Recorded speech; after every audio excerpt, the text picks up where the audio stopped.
diseimbangkan, ya. Baik, ya saya lanjutkan lagi ya ini, karena prosesnya keputus. Nah, sehingga dari proses-proses yang proporsi dari kelas tadi, maka waktu kepala sekolah itu prosentase terbesarnya adalah digunakan untuk memperhatikan kelas. Nah, inilah formatnya. Sehingga sekali lagi kan Perdirjen 6565 tahun 2021 itu merubah paradigma bahwa kepala sekolah sebagai pemimpin manajerial ansih menjadi pemimpin manajerial juga akademik, sehingga di situ prosesnya lebih fokus pada akademiknya, sehingga konsentrasi di kelas itu menjadi lebih penting. Nah, ini tentu proses ini membutuhkan kekuatan perubahan mindset kita, sehingga kepala sekolah itu rasanya kalau mau keluar sekolah aja mikirnya 4 kali, 5 kali. Bukan tidak percaya, sampai diyakini bahwa kekuatan sistem yang ada di sekolah itu mapan. Nah, baru mau kemana-mana itu sudah bisa. Itu pun secara periodik harus melakukan tugas-tugas pokok dalam kepemimpinan interaksional itu.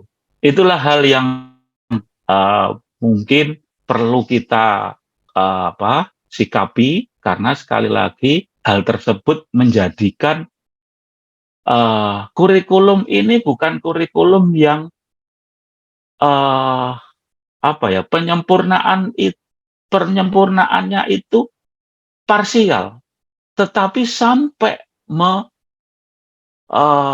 menguatkan pada sisi-sisi regulasi yang menjadikan SDM itu menjadi pendukung utama di dalam proses pendidikan yang ada di sekolah. Itulah hal mungkin juga penting sebelum saya lakukan. Saya lanjut bahwa refleksi ini sebenarnya apa sih yang menjadi tujuan? Ya, tentunya kita akan merefleksikan pelaksanaan kurikulum Merdeka.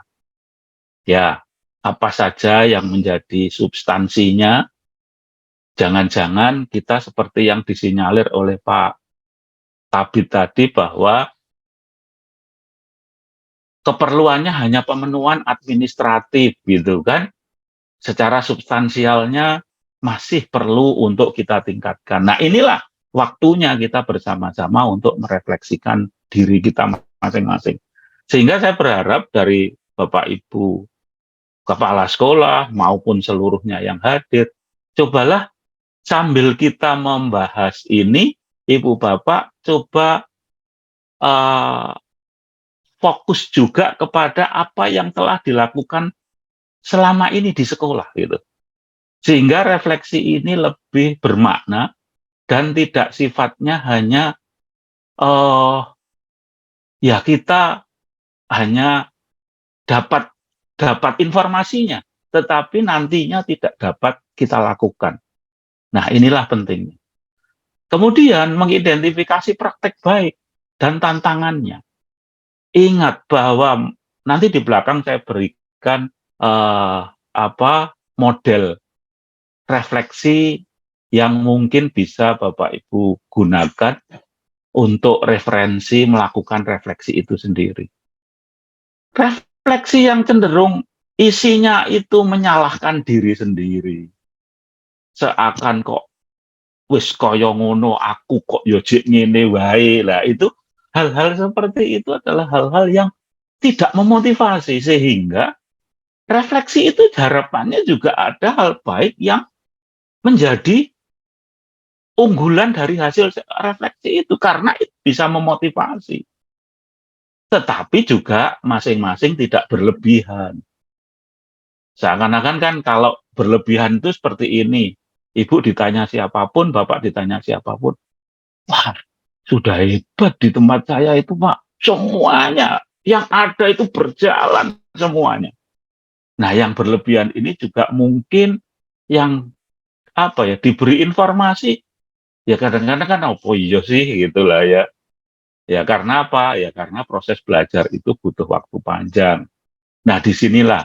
Nah, perlunya praktek baik dan praktek baik itu bisa dijadikan uh, aksi nyata kita untuk bisa kita rangkum dan kita share kepada orang lain. Itulah ciri IKM kategori mandiri, berbagi. Nah, karena berbaginya itu juga penting. Nah, coba sekarang, apakah eh, budaya berbagi itu sudah tumbuh di sekolah kita masing-masing? Coba nanti kita coba refleksikan juga ya. Karena budaya berbagi itu misalnya lah kita di sekolah itu ada guru mata pelajaran bahasa Indonesia 4 orang. Terus 4 orang itu apakah sudah masing-masing bisa uh, secara profesional bersama-sama untuk bisa mengembangkan baik kompetensi kompetensi diri maupun hal-hal lain yang dibutuhkan oleh peserta didik. Nah, jangan-jangan, alah, kui kan kelas 7, kelas 8, songo kan durung, pas ben urusan we kelas 7. Nah, apakah itu yang dimaksud dengan berbagi praktek baik itu?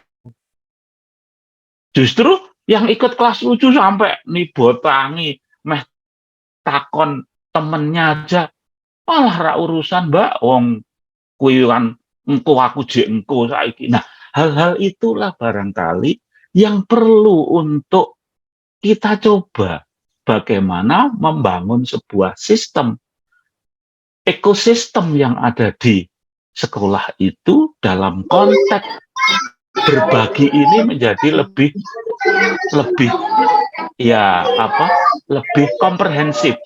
Jadi tidak berada pada poin-poin yang itu.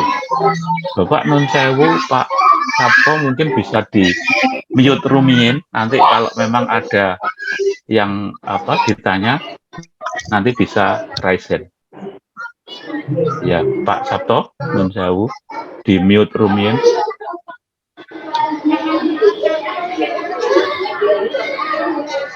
Ya ini mungkin Pak Sabto, baik matur nuwun Pak. Mangke saged raise hand kalau mungkin ada sesuatu. Baik ya, itulah kita coba mengidentifikasi praktek baik itu juga penting. Dan yang terakhir dari hasil refleksi itu apa yang kita lakukan. Ini momentum yang tepat untuk kita melakukan evaluasi terhadap pelaksanaan yang sudah berjalan dan bagaimana untuk tanda kutip menyempurnakan kurikulum yang telah kita buat pada tahun pertama. Ini adalah sebuah proses yang, nah inilah kita ketemu dengan 3 tujuan ini, semoga nanti bisa tercapai ya. Sekali lagi kalau memang di tengah ada sesuatu yang ingin dikonfirmasi, ingin disampaikan, boleh raise hand, sehingga ini sifatnya supaya nggak lupa, kalau di belakang nanti juga lupa.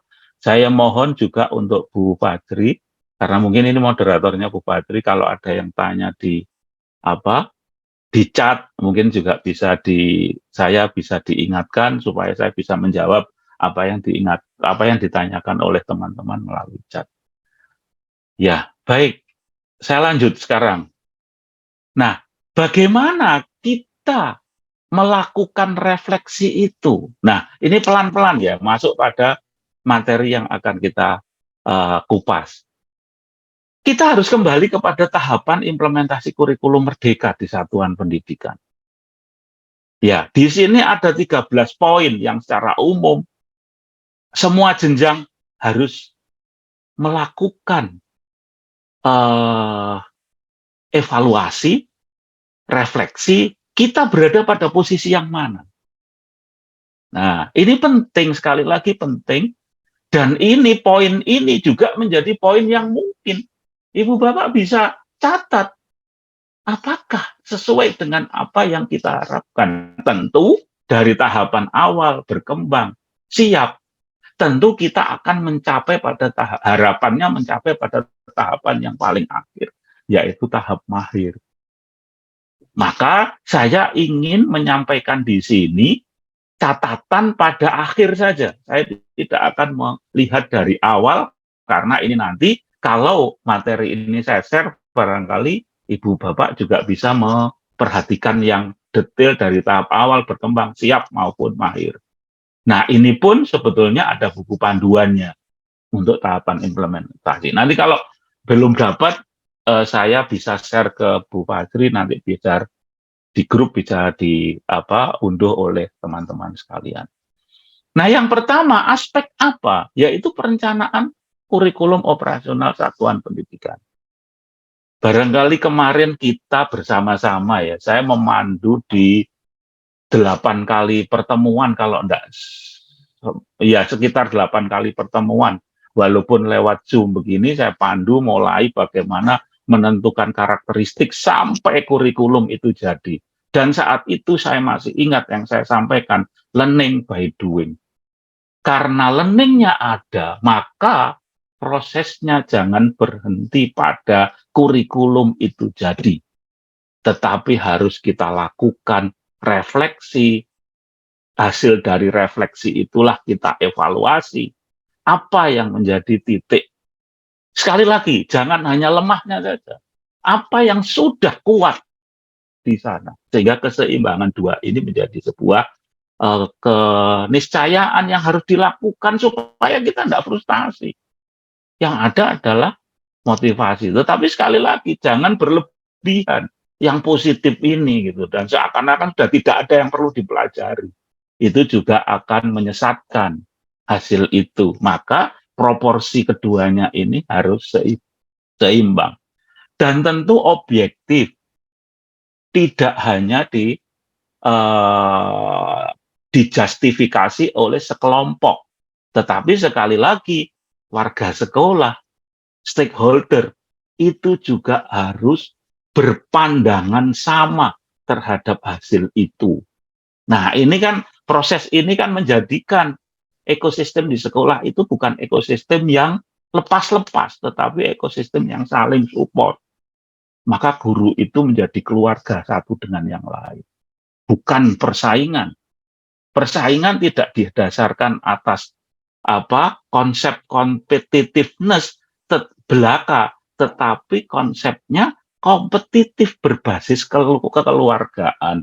Ini adalah hal yang mungkin perlu diciptakan di dalam proses pendidikan lingkungan belajar kita, sehingga pada akhirnya kita kembali kepada filosofi kita waktu lama dulu, di mana sekolah-sekolah itu ditulisi asah, asih, asuh.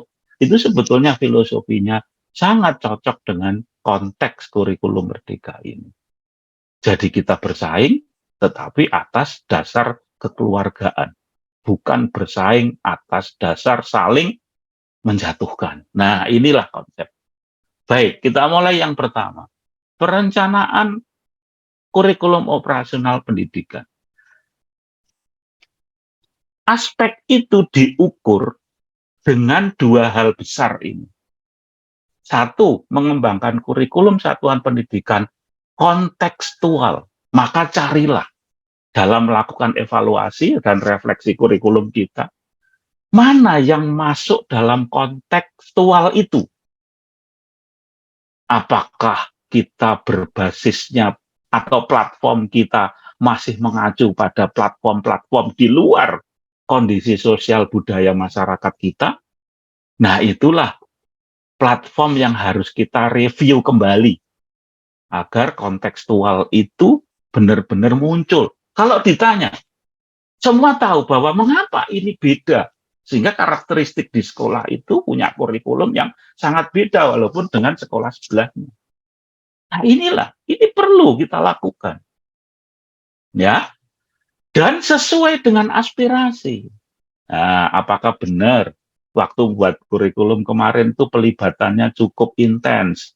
Apakah setelah kurikulum jadi kita berhenti sampai di situ? Maka di sini selalu melakukan evaluasi-evaluasi.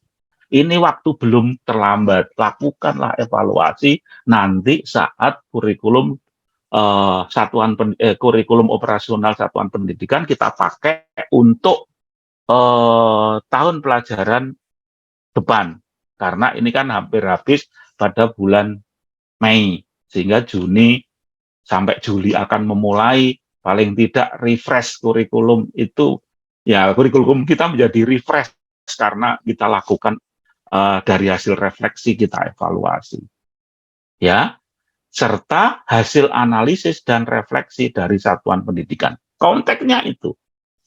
Nah, tahun kedua ini akan kelihatan apa bedanya dengan tahun pertama. Silahkan, ya, silahkan, ya. Nah, dari sana nanti kita bisa mengidentifikasi.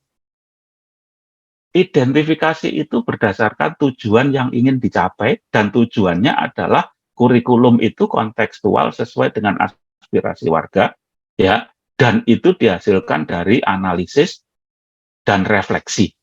Dah, berarti nggak usah banyak-banyak. Supaya ini terpenuhi, saya harus mencoba itu. Nah, ada indikator itu yang kita pakai. Sehingga nanti hasilnya adalah kurikulum kita ada revisi-revisi kah, ada hal lain yang itu lebih ke arah menuju pada kontekstual sesuai dengan aspirasi warga. Terus menstrukturkan pembelajaran sesuai visi misi konteks satuan pendidikan dengan melibatkan perwakilan peserta didik, orang tua, dan masyarakat. Hati-hati. Pembelajaran itu berbasis pada visi misi. Nah, tentu ini bukan pekerjaan yang mudah. Kita diharapkan menentukan apa visi kita, apa, karena visi itu diambil dari karakteristik satuan pendidikan, apa yang menjadikan pembelajaran kita berorientasi pada itu. Ya, ya, dan konteks satuan pendidikan, karena ada karakteristik yang berbeda, tentu dalam pembelajaran punya ciri khas. Oh, pembelajaran di sini itu lebih cenderung bagaimana memanfaatkan lingkungan sekitar, karena di lingkungan sekitar itu banyak yang bisa jadi. Itu mungkin di satu sekolah, tapi sekolah lain teknologi kita itu hebat. Maka karakteristik kita memanfaatkan teknologi. Jangan sak kota Semarang teknologi semua. Jangan sak kota Semarang pakai basis alam sekitar. Inilah karakteristik itu harus kita coba. Dan jangan lupa dengan melibatkan perwakilan. Artinya, melibatkan itu apakah selalu dihadir? Bukan. Kita melakukan laporan pendidikan secara kontinu, dalam hal ini rapot-rapot yang akan disampaikan, dan juga ada informasi-informasi lain kepada orang tua. Itu adalah bagian kita mencoba melibatkan. Ya, bahkan kalau perlu mereka kita hadirkan sebagai narasumber, kita hadirkan sebagai observer dalam melakukan pembelajaran. Kalau misalnya orang tua, karena kita di Semarang ya nggak tahu, mungkin ada yang jadi dosen mana gitu, cobalah dihadirkan sebagai observer. Kalau itu orang tua kan senang. Dan kalau itu bagian dari membangun komunikasi dengan orang tua, itu kan menjadi kekuatan kita. Nah, pertanyaannya apakah itu sudah dilakukan? Nah, inilah indikator yang kita harus tahu. Ya, itu kita bicara dari kurikulum. Nah, dari itu nanti kita bisa masuk ke yang lain. Nah, secara substansi itu yang nantinya tugas Ibu Bapak adalah mencoba menentukan indikator-indikator sehingga tahap mahir itu akan kami capai di sekolah ini dalam waktu 2 tahun ke depan. Nah, sehingga ada target dari situ untuk bisa mencapai itu. Ya, supaya gandeng, saya lanjutkan dulu ya, nanti di satu potongan mungkin saya akan beri waktu untuk bertanya. Tetapi sekali lagi kalau mau ada pertanyaan, tolong ada yang mencermati di chat. Kalau pertanyaannya supaya itu, kalau perlu chatnya dihapus saja, yang hadir itu nanti nggak apa-apa mestinya hadir ya.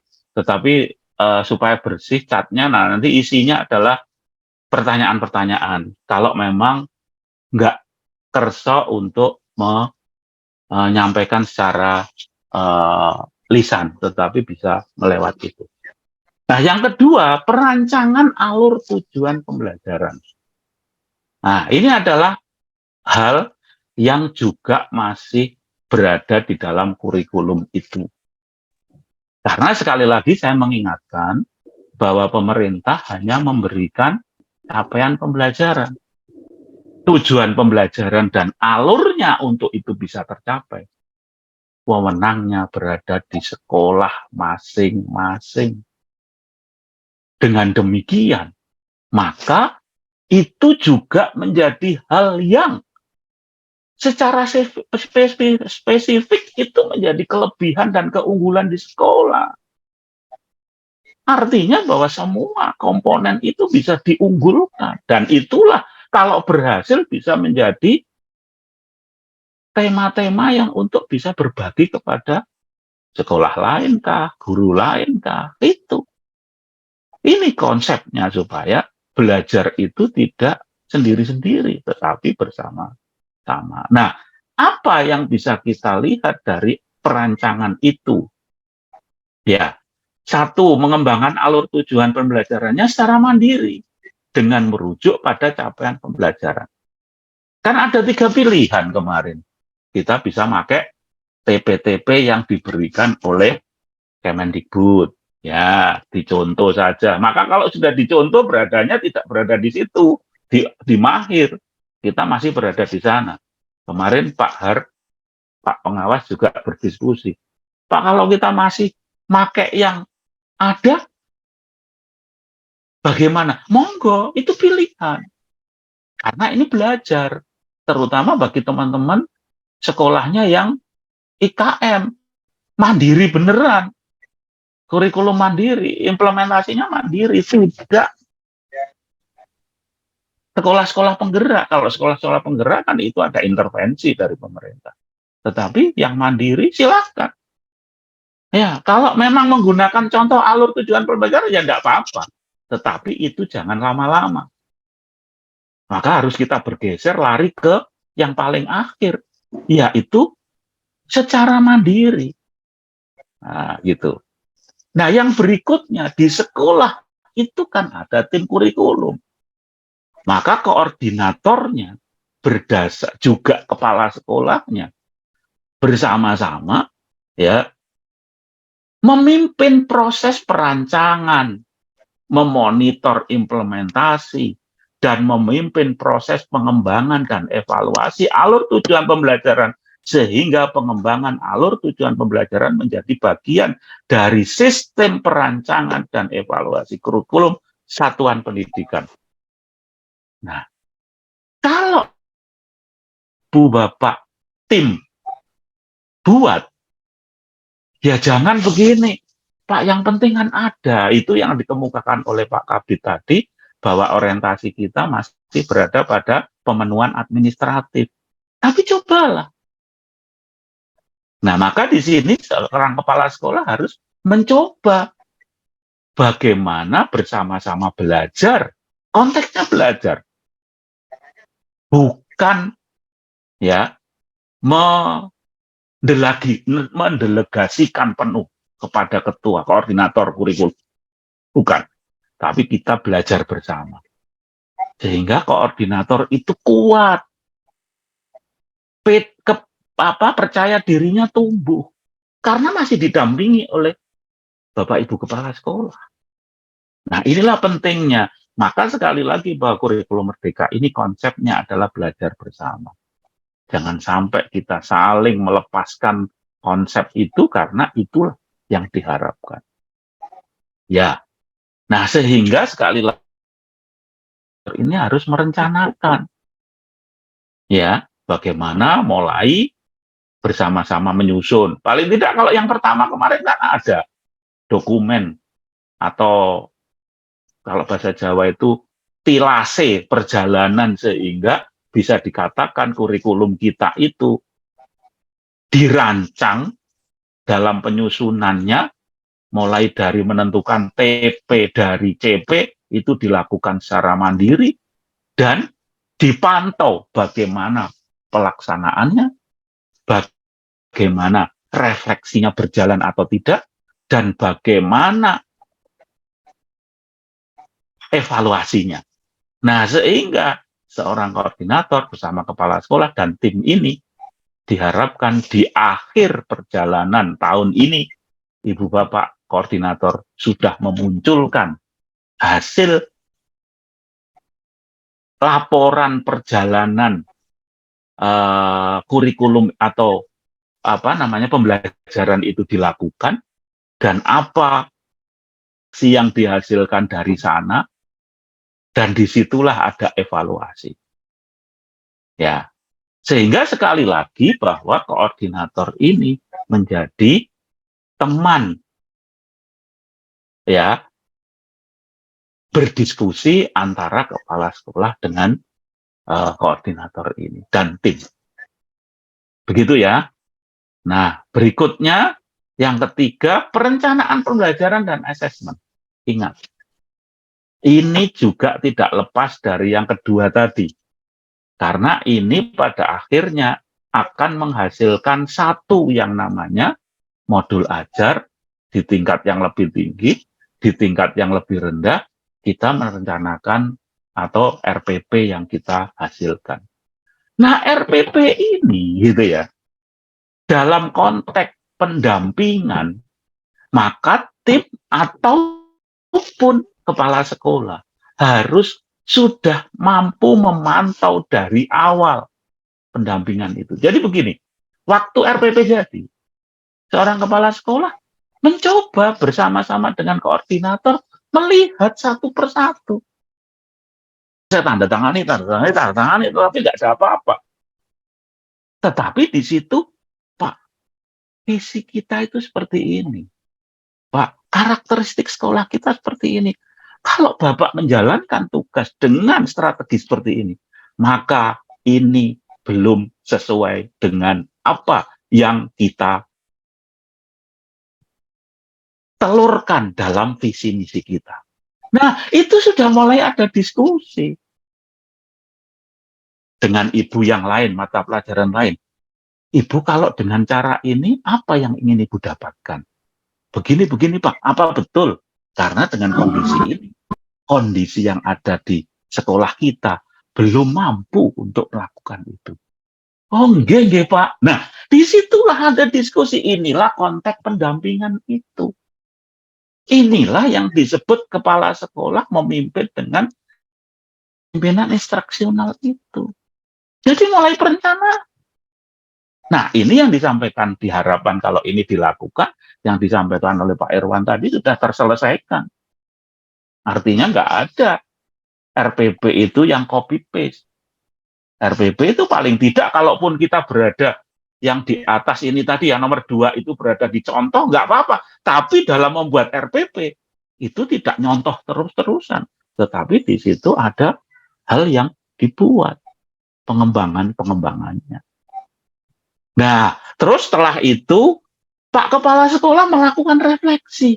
Ternyata teman-teman saya itu belum bisa kalau mengimplementasikan pembelajaran yang berbasis pada keunggulan lokal yang dimiliki oleh sekolah itu.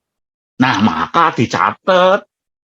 Terus itu disampaikan pada pertemuan komite pembelajaran. Dan itu mungkin setuju enggak Bapak Ibu kalau minggu depan atau bulan depan kita hadirkan narasumber yang bisa membimbing kita untuk melakukan itu. Nah, atau mungkin di sana ada pelatihan terkait dengan itu, dikirim pelatihan. dilakukan percobaan.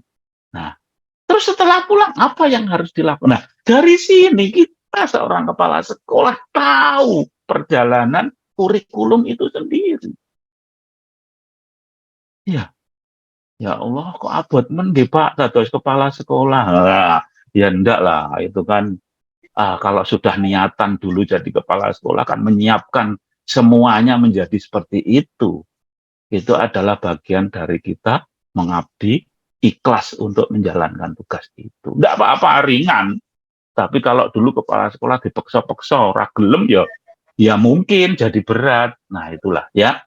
Nah, sehingga dalam melakukan pengembangan perencanaan pembelajaran dan asesmen berdasarkan kebutuhan peserta didik. Saya beri tebal kebutuhan peserta didik itu, maka ada dua hal di sini yang mengindikasi bahwa kebutuhan peserta didik itu terpenuhi. Satu, seorang guru dalam menyusun RPP harus melakukan asesmen awal atau disebut asesmen formatif awal. Dulu pernah saya bahas waktu saya dengan Budas dulu. Nah, asesmen awal. Ya, silahkan basisnya apa?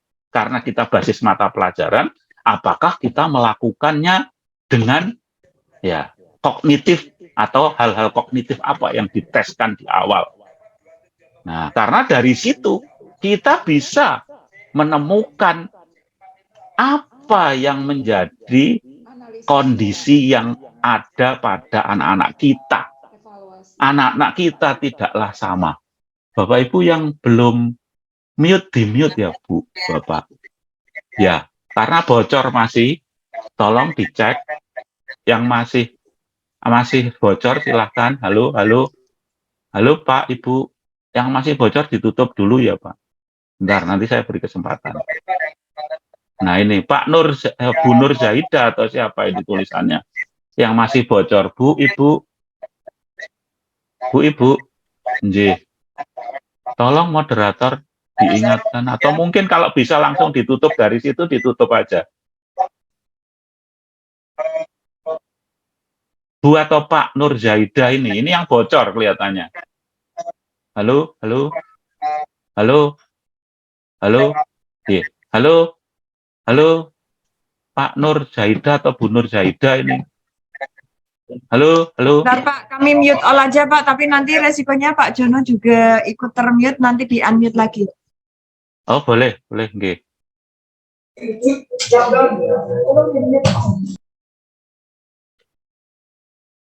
Sampun? Ya, halo, halo. Ya, saya lanjut ya. Nah, itu yang kognitif. Yang non kognitif adalah bagaimana ketertarikan mereka. Jadi dulu kan masih ingat saya yang saya sampaikan saat itu. Kita bisa memakai yang non kognitif dari apa yang dihasilkan oleh angketnya BK. Boleh. Tetapi selain angket itu kita juga bolehlah melihat ketertarikan mereka saat pembelajaran itu berlangsung. Oh, anak saya 1, 2, 3, 4, 5 itu tertariknya di sini. Ya, kemudian maka ketiganya kadang-kadang bisa kita pakai tidak atas dasar non-kognitif, tetapi dasar kognitif. Ya, tidak kognitif, tapi dasar non-kognitif untuk memetakan diferensiasi yang akan kita lakukan untuk anak-anak kita. Nah, itu satu. Karena itu nanti di RPP saat kita bicara assessment, maka assessment itu terbagi 2 atau 3. Assessment awal atau formatif awal, apa yang dilakukan, itu jelas ada. Apakah mau dirubrikkan ataukah mau dicatatkan apa sebetulnya yang ingin dicapai dari situ. Nah, kemudian ya, dan asesmen berikutnya ada asesmen proses maupun asesmen hasil. Silahkan bisa dipilih. Harus ada itu kalau kita memakai perencanaan pembelajaran asesmen yang nomor 3 ini. Itu indikatornya. Nah, yang kedua, di RPP, prosesnya, ingat ya, prosesnya tentu akan terkelompok menjadi hasil dari asesmen awal. Maka ada kelompok 1, kelompok 2, kelompok 3. Apa yang dilakukan di kelompok 1, apa yang dilakukan di kelompok 2, apa yang dilakukan di kelompok 3, itulah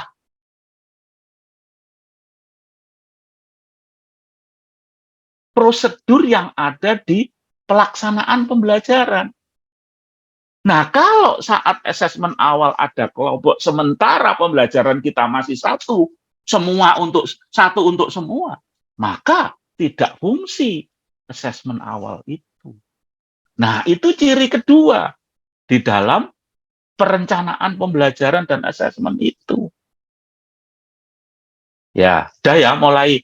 Nah, ya, mulai ya. Setelah ini coba nanti saya cobakan sedikit ya untuk bisa diskusi. Kalau ada pertanyaan silahkan bisa dimunculkan.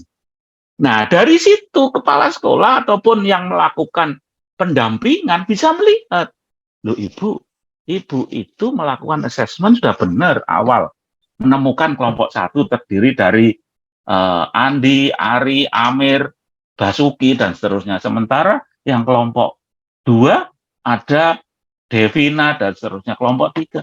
Tetapi saat pelaksanaan pembelajaran, di prosedur yang akan dilakukan ibu, kok ini tidak tercermin apa yang ibu lakukan untuk ketiga kelompok ini. Nah, di situ tidak muncul diferensiasi. Nah, disitulah diferensiasi tidak dimunculkan dalam prosedur yang ada di RPP itu, proses yang ada di RPP itu. Nah, ini loh RPP lebih detail ke sana, supaya kita masuk ke tahap keempat, mahir. Nah, kemudian asesmen akhir yang ditentukan. Apakah asesmen awal, asesmen proses dan asesmen akhir ini mengacu pada tujuan. Nah, itu pertama. Karena TP kita itu utamanya adalah tagihan di asesmen itu berbasis pada TP yang kita susun. Itu satu. Yang kedua, apa yang dilakukan asesmennya untuk kelompok 1, 2, 3? Ataukah sama? Tidak apa-apa. Tetapi di situ ada keterangan-keterangan yang itu menjadi sebuah benang merah antara TP anak formatif awal atau asesmen awal, asesmen formatif awal, kemudian terkelompokkan sehingga model pembelajarannya kayak apa, dan penilaiannya berikutnya seperti apa. Itulah indikator kalau kita berada pada tahapan mahir. Ya, ya, baik. Sampai di sini mungkin ada pertanyaan, saya tak stop share dulu, ya, supaya nanti saya bisa menemukan beberapa Bapak, Ibu. Silahkan, wonten yang tanya, kalau enggak ya saya lanjutkan. Baik, ada? Sementara belum ada Pak Jono, bisa Oh, dilanjut. belum ya. Ibu yang kami hormati, seluruh peserta, kami persilakan untuk raise hand ataupun nulis di kolom chat. Jadi nanti walaupun nulis di kolom chat, apabila ada kesempatan untuk bisa menyampaikan langsung saja. Oke, silakan Bapak Ibu bisa menginventarisir pertanyaan-pertanyaannya untuk Pak narasumber. Oke, terima kasih. Dilanjut silakan Pak Jono. Baik, ya, begitu ya. Itu ada raise hand. Tritunggal. Ya, monggo silahkan diperkenalkan. Kemudian kita silakan dari Tritunggal menyampaikan langsung. Salam, selamat pagi Pak Jono, Bu Fadli, dan Bapak Ibu. Selamat pagi Bu. Terima kasih untuk evaluasi dan motivasinya. Mohon izin bertanya, pada saat penjelasan mengenai perencanaan, Pak menyebutkan bahwa ada koordinator yang bisa diajak untuk mengevaluasi dan merencanakan. Yang dimaksud dengan koordinator, apakah untuk pembelajaran atau untuk P3? Lalu yang berikutnya, apakah koordinator itu Waka atau ketua MGMP atau guru yang ditunjuk? Matur nuwun Pak. Salam. Baik, Jadi silakan, begini Pak, Bu. Ya, saya langsung aja saya jawab. Jadi begini, kalau kita bicara tentang otoritas pembagian atau pengorganisasian di sekolah, itu diserahkan ke sekolah masing-masing. Karena sekolahlah yang bisa memutuskan bahwa ini kebutuhan saya ini, kebutuhan saya ini, kebutuhan saya ini. Belum ya? Misalnya, ya, waka kurikulum itu jadi koordinator, ya monggo saja, ya. Tapi di sini konteksnya kurikulum ya, karena kurikulum berarti tidak di mata pelajaran. Sing Itu bener, mungkin sing yang lebih spesifik. Bu Fajri pun mute ya, ya. Sehingga dari situ kita menetapkan, atau mungkin nggak cukup Pak saya kalau hanya waka, karena waka itu sekian banyak, supaya fokus saya memunculkan koordinator tersendiri, silahkan. Iya, silahkan. Tetapi di sekolah ibu, di Tritunggal, saya menempatkan koordinator-koordinator yang banyak di setiap mata pelajaran. Silahkan. Karena koordinator utamanya nanti adalah waka kurikulum. Silahkan. Nah, jadi sudah itu diserahkan ke masing-masing. Begitu ya terkait dengan koordinator ya. Jadi itu sekali lagi, sekolah itu adalah lembaga otonom, sehingga itu diharapkan mampu berdasarkan kebutuhan dan diskusi kebutuhan itu untuk hal-hal tertentu, sehingga itu jadi keputusan di sekolah. Gitu ya. Yang kedua tadi apa, Bu? Maaf, yang kedua tadi pertanyaannya. Sampun Pak niku koordinator yang sudah ya? dimaksud. Oh iya. Sudah ya, cukup, J. Baik. J. Terima kasih, Bu. Terima kasih, Bu. Ya. Yang kedua, Budas, monggo Budas. Budas Ignaton, mohon untuk menyalakan videonya, Budas, untuk menyampaikan secara langsung, disilakan. Menyalakan apa? Video. Saya kangen wis suwe rak ketemu. Kangen karuan. Jono, assalamualaikum warahmatullahi wabarakatuh. Waalaikumsalam warahmatullahi Yang saya hormati Mbak Fajri, Bapak pengawas dan kepala sekolah, mungkin Ibu Bapak guru juga. Pak Jono tadi sudah memaparkan bahwa pada tahap awal itu kan sekolah bisa mengambil bahan ajar apa adanya yang ada di PMM gitu ya Pak Jono ya. Nah, yang kami temui akhirnya begini Pak. Jadi guru itu mengambil ATP dari guru A, modul ajar dari guru B, sehingga kadang-kadang kan itu tidak match gitu. Iya. Karena kan masing-masing guru itu upload mereka. Gitu. Siap. Ya. Dengan alasan bahwa kita boleh mengambil apa adanya dari PMM, jadi ya nggak masalah kan gitu. Tanpa dipertimbangkan bahwa antara ATP dan modul ajar yang diambil ternyata tidak sesuai kan gitu. Yang berikutnya, ini ada inisiatif dari MGMP di Kota Semarang. Jadi Bu Fajri, saya mengucapkan terima kasih sekali karena telah memfasilitasi MGMP untuk belajar membuat ATP, modul ajar dan lain-lain. Namun MGMP itu sudah berjalan. Ya. Sudah berjalan, tapi TP yang dibuat itu tidak sesuai dengan CP, Pak, tetapi sesuai dengan buku. Nah, itu agak sulit untuk bisa meluruskan ini karena kadang-kadang itu guru membuat modul ajar itu judulnya tuh bab 1 kan begitu loh. Siap. Bukan TP kan begitu. Nah, ini mungkin Pak Jono ada saran itu aja Pak. Terima kasih. Assalamualaikum warahmatullahi wabarakatuh. Inilah mengapa di awal saya sampaikan bahwa kepala sekolah itu sebagai memimpin dengan gaya kepemimpinan atau model kepemimpinan instruksional tadi. Jadi sebetulnya keputusan itu berada di kepala sekolah beserta timnya. Maka sekali lagi yang di sinilah menjadi karakteristik. Boleh kita pakai TP bersama atau pakai apa. Tetapi tolonglah setelah masuk ke dalam RPP, sesuaikan paling tidak alur yang dipakai, karakteristiknya berada di sekolah itu gitu. Nah ini yang terpenting. Jangan-jangan nanti kalau MGMP engko padha kabeh neh kaya zaman MGMP dhisik kae. Sak kota Semarang padha plek gitu ya. Nah, ini kan lepas dari filosofi kemerdekaan satu, lepas dari karakteristik di sekolah masing-masing yang dengan model yang seperti itu. Maka dari itu, sekali lagi, boleh apapun dibersamakan. Tetapi kalau sudah hal teknis, tolong itu menjadi kewenangan, paling tidaklah kepala sekolah urun dalam mendampingkan gitu.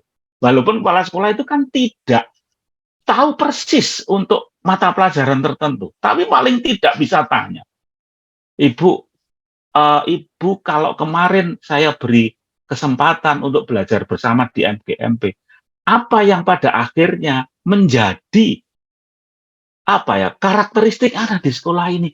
Lah niku kula sing mboten ngertos Pak Bu. Nah, di sini kan berarti ada kebutuhan.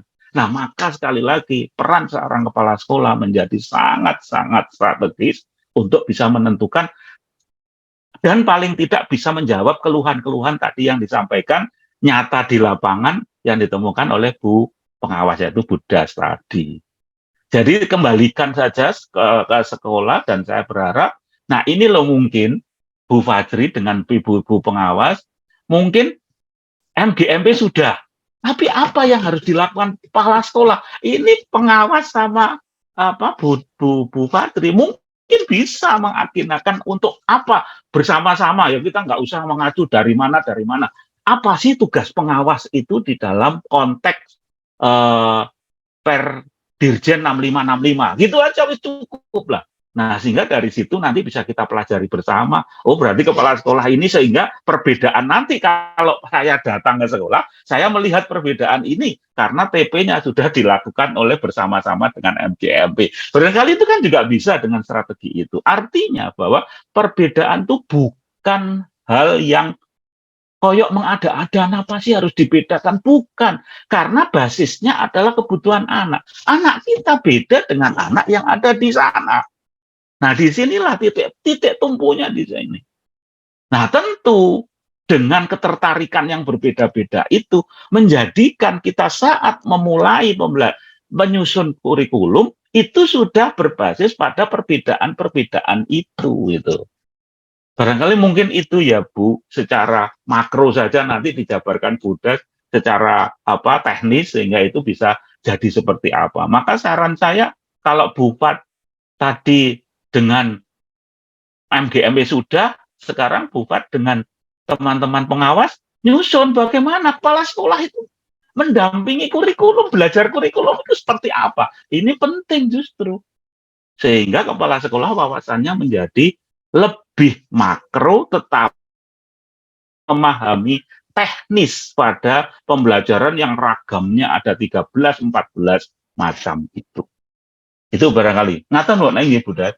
Terima kasih Pak. Iya, ada yang lain silakan. Oke, ini ada yang karena dia nobar terus tidak masuk Ya, ke sini, tapi mau Iya. bertanya Pak Jono. Ya, Iya. dari Pak Agus dari SMP 30. Assalamualaikum warahmatullahi wabarakatuh. Menyimak penjelasan dari Bapak Sujono, saya ikuti. Saya ingin bertanya, sejauh mana peranan kurikulum Merdeka untuk menjawab tantangan guru abad 21?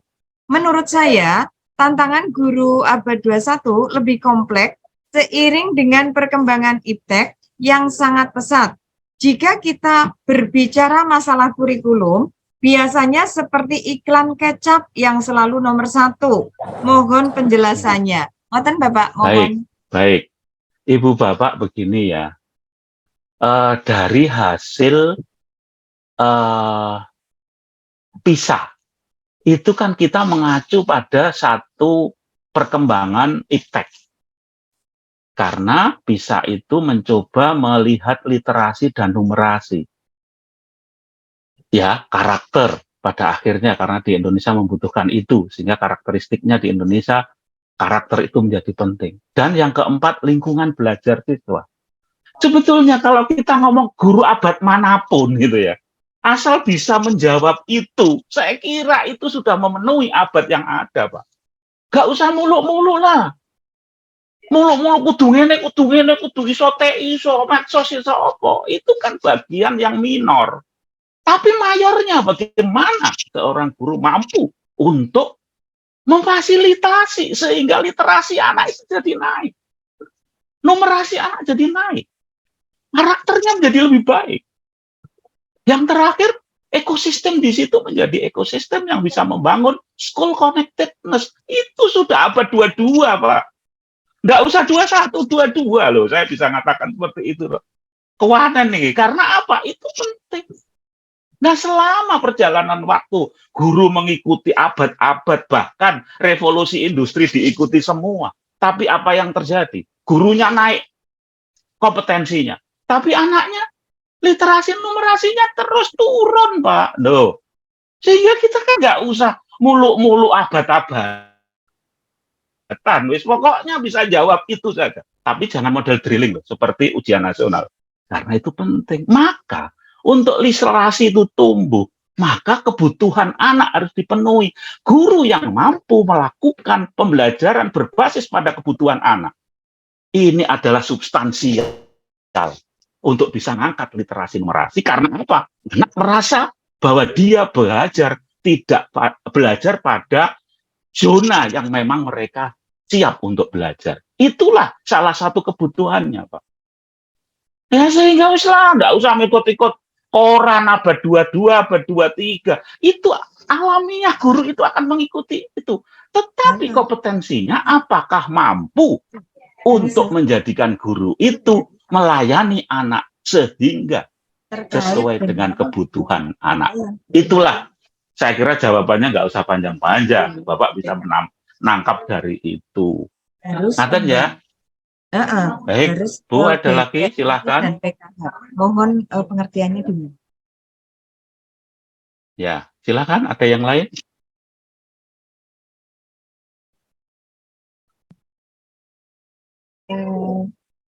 Sepertinya sudah tidak ada Pak Terima Jonan. kasih. Baik, ya. Saya titip pada Ibu atau Bapak. Bu di SMP 30 itu sekarang siapa kepala sekolahnya? Bu Fat? Oh ya, dah nanti aja. Bu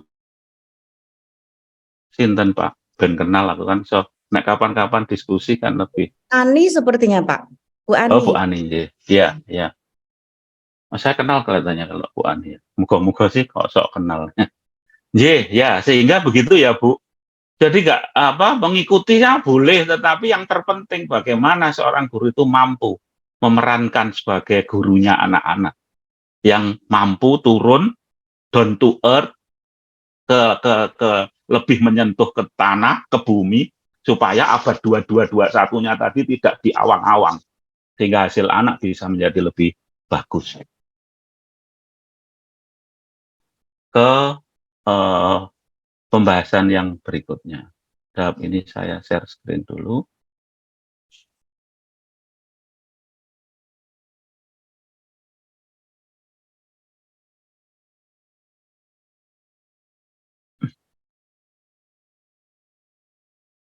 Sampun ya, kelihatan ya.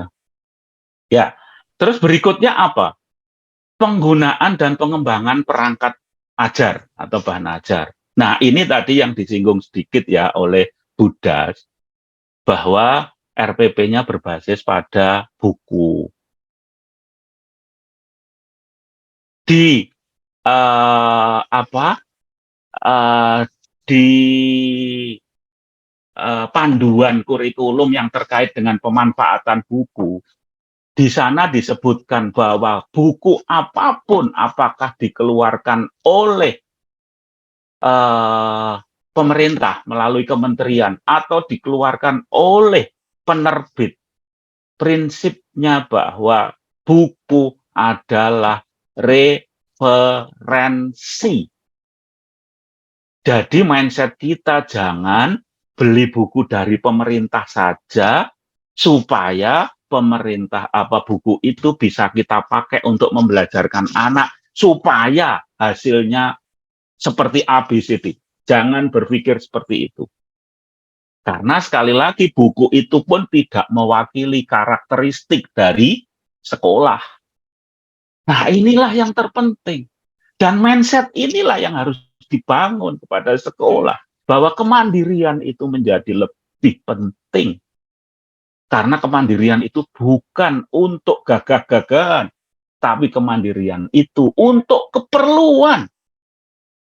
Memfasilitasi peserta didik. Gitu.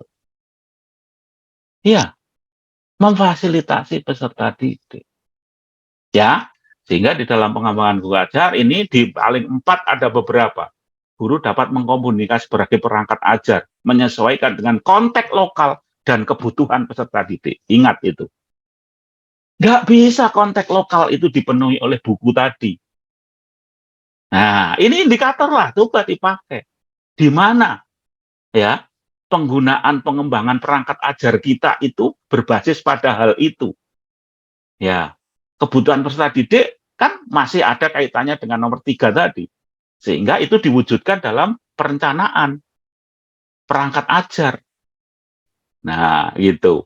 Maka lebih baik kalau kita mampu suplemen atau buku itu, ya guru yang membuat bersama-sama. Dibuat sak chapter atau setengah chapter atau 1/4 chapter yang itu sesuai dengan apa yang akan dibahas. Ya silakan. Itu sebagai penguat supaya anak-anak lebih detail dan kebiasaan membacanya, memahami bacaan, itulah literasi. Sehingga orientasi kurikulum ini ingin membangun, ini juga tidak kemudian ada kecap, ada apa ya. Kalau mindset kita masih kecap, berarti kita di pelaku ini nggak percaya ya dengan kurikulum ini gitu kan. Nah, sehingga kalau itu yang terjadi, maka kita sulit untuk bisa memahami secara utuh. Karena kita nggak yakin dulu. Saya bukan suaranya pemerintah, saya orang independen ya. Tetapi hasil dari saya memahami dari teman-teman tim yang ada di beberapa perguruan tinggi yang berbasis pada LPTK, di situ menyebutkan bahwa kurikulum ini komprehensif dan tidak ngoyo-woro kemana-mana. Untuk saat ini dibutuhkan, tapi nggak tahu loh untuk saat nanti. Mungkin bisa tidak dibutuhkan lagi. Itulah bahwa kurikulum itu memang desainnya setiap 20 tahun harus dilakukan perubahan, melihat dinamika yang ada di masyarakat, baik global, regional, maupun lokal. Itu pemahamannya, sehingga seorang guru pemimpin pendidikan diharapkan harus mampu menangkap bahwa kurikulum tidak berubah, makin jauh kita terhadap apa yang diinginkan untuk lulusan kita menyesuaikan dengan perubahan zaman itu gitu ya, sehingga guru dapat mengkombinasikan. Yang kedua, guru dapat mengembangkan modul ajar untuk salah satu atau sebagian materi pelajaran serta berbagi modul ajar yang dibuatnya kepada guru lain. Loh. Maka supaya variatif kan guru ini buat, yang lain buat, ditukar dan sebagainya. Jadi sekali lagi di sana asah-asih asuh itu menjadi kekuatan. Guru tidak lagi satu dengan yang lain. Kompetisi kok tidak di pendidikan. Malah guru sugi-sugian, nah, misalnya seperti itu kan, itu bukan proporsinya kan. Nah, maka dari itu ayolah kita coba kembali kepada core kita sebagai guru untuk bisa kembali memahami bahwa tugas kita adalah tidak hanya mendelivery konten yang ada di materi, tapi membangun karakter anak-anak kita. Sehingga yang dibangun karakter itu dengan kemandirian, anak bisa belajar lebih fokus, lebih kuat, motivasi tinggi. Dan disitulah kemungkinan bisa muncul literasi numerasinya yang lebih baik. Ya, terus kemudian satuan pendidikan menyelenggarakan sesi pengembangan modul ajar secara kolaboratif. Nah, apakah yang ketiga, 1-2 indikator ini sudah dipenuhi? Kalau tidak, barangkali ini juga bagian dari ibu bapak kepala sekolah berdasarkan rapot pendidikan bisa menganalisis atas dasar capaian ini, itu terutama yang di kurikulum. Mengapa literasi kita rendah? Mengapa numerasi kita rendah? Mengapa karakter kita tinggi tapi belum optimal? Nah, itu barangkali ini bisa indikator ini Bapak pakai, Ibu pakai untuk penguatan-penguatan yang ada. Gitu ya. Ya, baik. Terus berikutnya adalah perencanaan proyek penguatan profil pelajar Pancasila. Hati-hati. Sebelum ini saya mungkin melangkah pada slide selanjutnya dulu ya, supaya nanti perencanaan proyek ini berada di mana, nanti saya kembali ke nomor 6. Ini mari kita pahami secara utuh. Ya, bahwa komponen kurikulum kita itu ada 5. Ya, yang komponen pertama saya kira itulah yang akan menjadikan perbedaan sekolah ibu bapak dengan sekolah yang lain. Yang itu diwujudkan secara statementnya berada di visi, misi, dan tujuan. Lah saran, ini saran loh. Evaluasi jangka panjang 4-5 tahun cobalah untuk melakukan review terhadap itu. Apakah proses 3-4-5 itu sudah mencapai capaian 1 dan 2, 01 dan 02 itu. Itu sarannya 4-5 tahun. Kalau belum, Mbak, ya nggak apa-apa. Contoh kemarin kita ingin mandiri, ya, tetapi kemarin masih semua ngacu di situ. Karakteristiknya pun belum muncul. Tahun ini akan saya rubah 012, silakan. Nggak ada ya. Ini saran. Ya, tetapi kalau sering-sering dirubah, barangkali akan mengacaukan juga itu kekhawatirannya. Maka cobalah untuk melakukan analisis ini matang-matang di tim yang ada di sekolah. Nah, yang ketiga, 3-4-5, bagaimana mengorganisasi pembelajaran, artinya bagaimana menata model-model pembelajaran itu antara intrakurikuler dan kokurikuler, ekstrakurikuler, ya, bagaimana itu dilakukan supaya proses itu berjalan dengan baik, apakah sistem blok, apakah sistem reguler, apakah perpaduan blok dan reguler, itu kewenangannya di sekolah. Dan itu bisa dievaluasi setiap saat. Nah, disinilah letak nomor 3 itu, bagaimana pengelola atau pengorganisasian pembelajaran itu antara proyek dan intrakurikuler. Tadi disampaikan kokurikuler dan intrakurikuler. Nah, terus yang keempat, menyusun rencana pembelajaran. Ini kan boleh.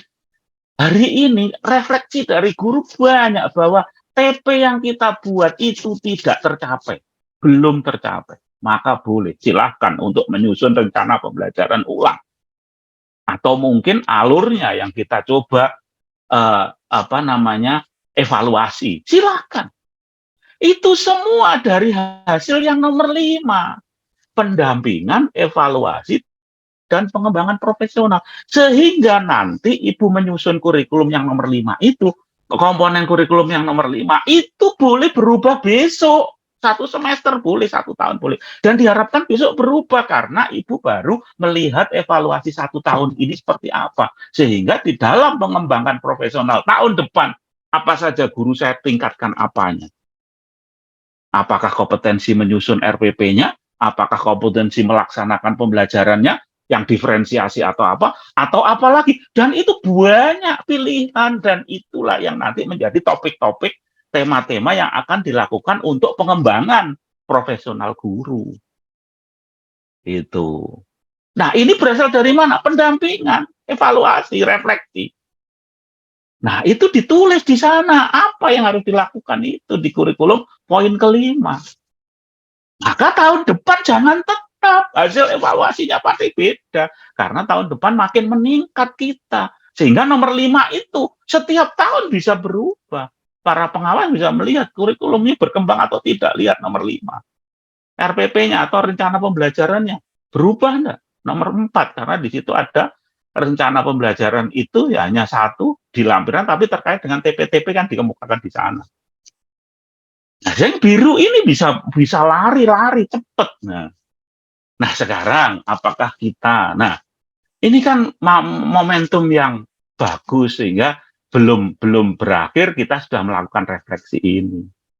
Sehingga para pengawas pun juga bisa mencatat beberapa hal yang mungkin ini bisa dilakukan untuk mendampingi sekolah di dalam penguatan-penguatan yang 3, 4, 5 ini. Dan 1, 2 untuk tahun ini cobalah, nggak apa-apa kalau memang itu belum mencapai karakteristik yang muncul. Nah, gitu. Ini yang ingin saya sampaikan sedikit bahwa ini penting. Ini di depan sendiri dari panduan kurikulum dan panduan yang lain-lain ini. Di depan sendiri. Untuk apa? Untuk kita selalu ingat bahwa kalau semua ini dikatakan KOSP, maka KOSP itu bisa berubah per semester. Tapi diharapkan yang 3, 4, 5 karena itu dinamis sesuai dengan refleksi hasil evaluasi yang ada di sekolah. Baik, sampai di sini ya, keterkaitan perencanaan tadi dengan yang ini. Silahkan kalau ada pertanyaan, supaya nggak panjang-panjang, ya, untuk bisa Silakan. didiskusikan. Tapi Silakan kalau Bapak nggak ada, Ibu. saya lanjut. Yang mau Ya, ditanyakan? nggak apa-apa. Di kolom chat juga belum ada Pak Jono. Yang Baik, raise hand juga ya, belum ada. Silakan bisa dilanjut. Ada yang lain? Baik, saya lanjut ya.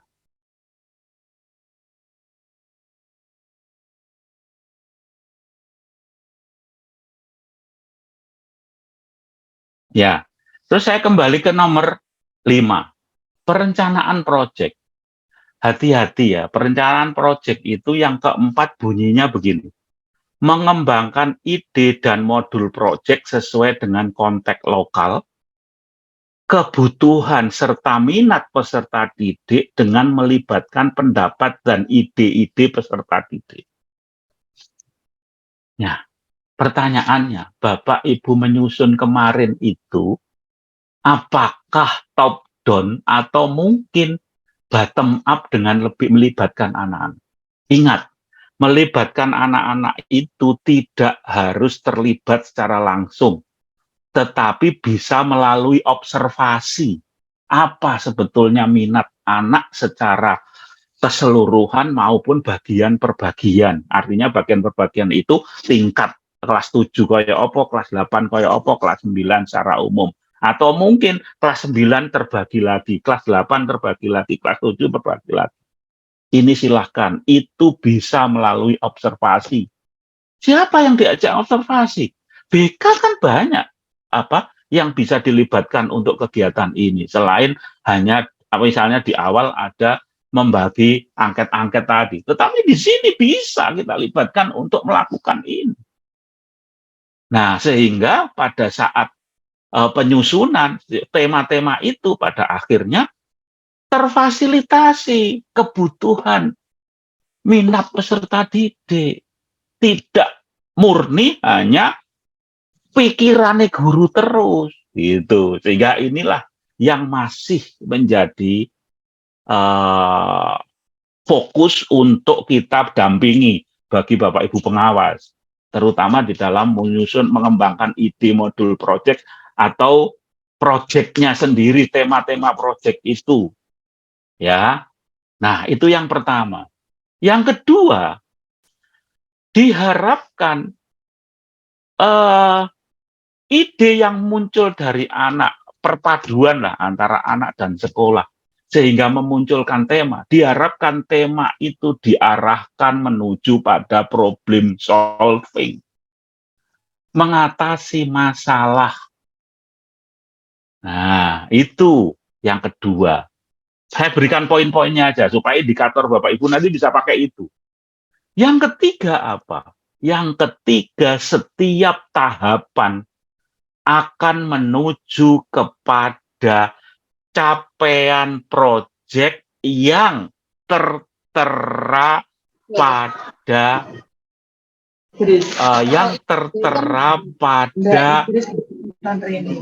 capaian proyek setiap fase. Halo, Bu, bocor Bu Alia, Pak Alia, Bu, bocor Bu, bocor, nggih, ampun. Nah, saya ulang ya, yang ketiga ya, setiap tahapan capaiannya adalah capaian proyek pada setiap fase. Fase itu kalau SMP kan fase A, B, C, D, fase B.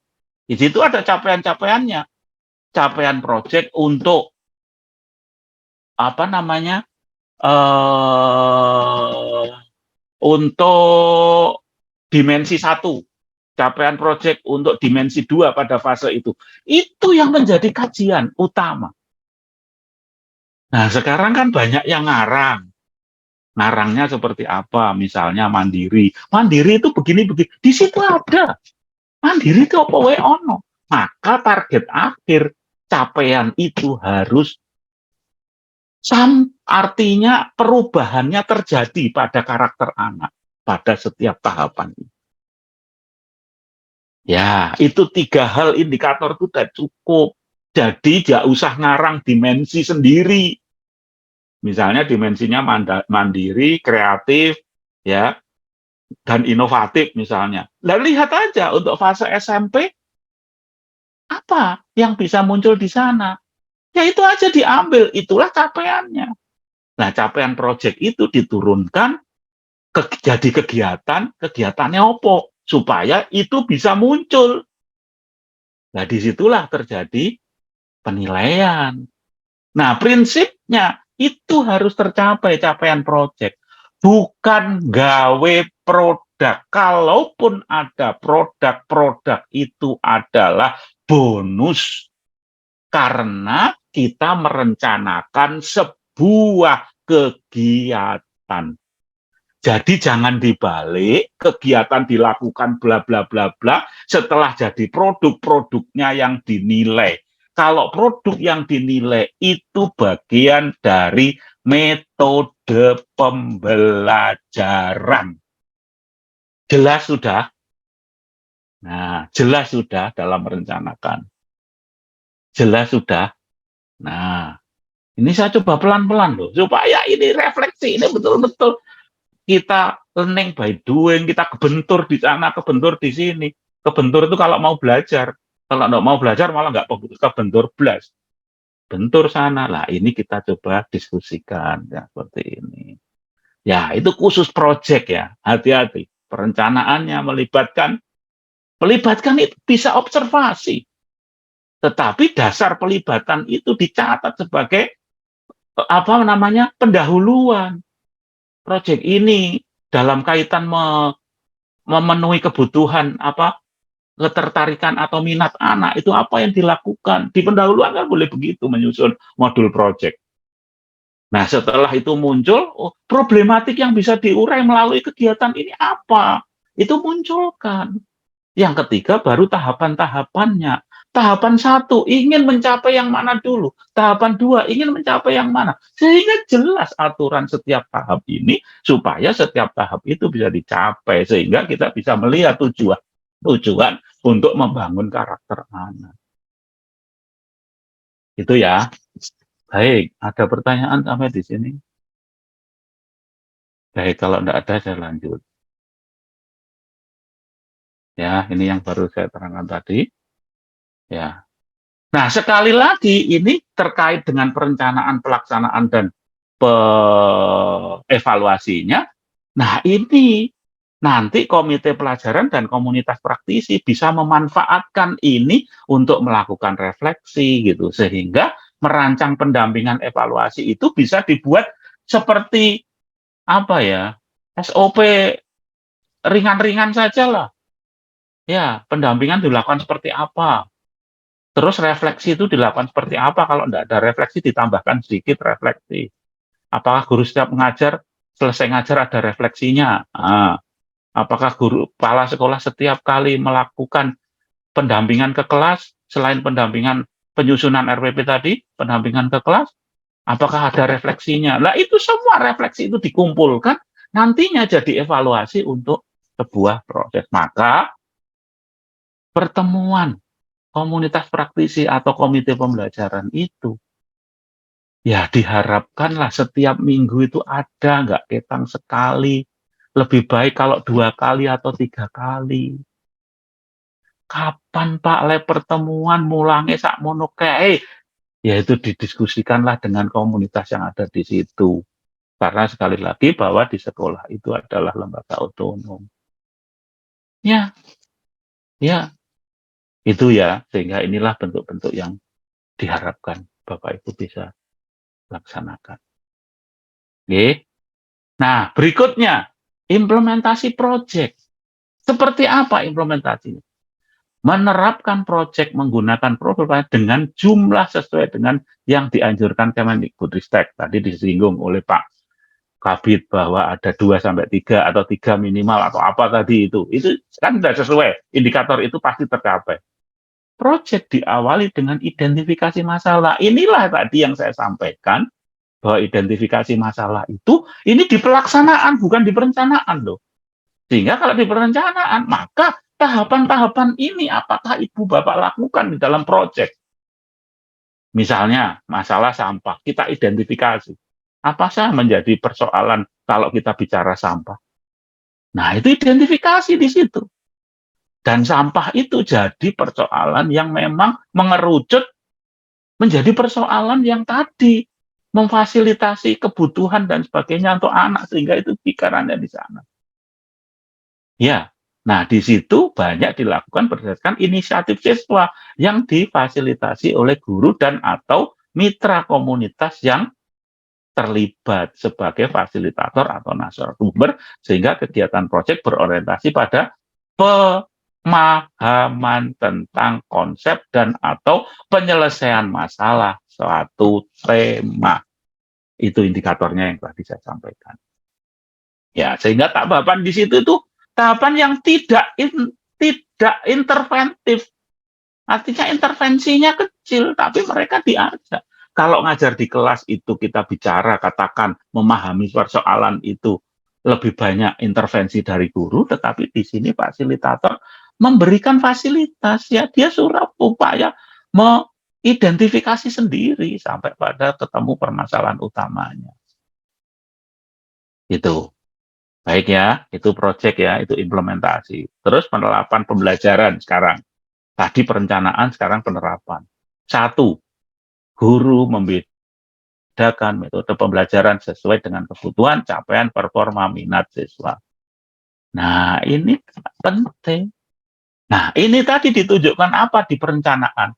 Ditunjukkan dalam prosedur pembelajaran atau apa namanya tahapan pembelajaran yang dilakukan pada saat kegiatan inti itu apa? Apakah terlihat perbedaan metode dari 3 hal tadi atau 3 kelompok tadi? Gitu. Nah, di situ mulai dilaksanakan enggak? Identifikasi kedua, guru lebih terampil berperan sebagai fasilitator dengan memberikan lebih banyak kesempatan untuk peserta didik belajar mandiri dan bertanggung jawab atas proses belajar mereka. Nah, di sini sehingga intervensi-intervensi itu ya proporsional, tidak langsung dari kita, tetapi banyak. Nah, sehingga metode pembelajaran sangat variatif, sehingga yang dimunculkan adalah kemandirian. Nah, gitu. Ini di pembelajaran,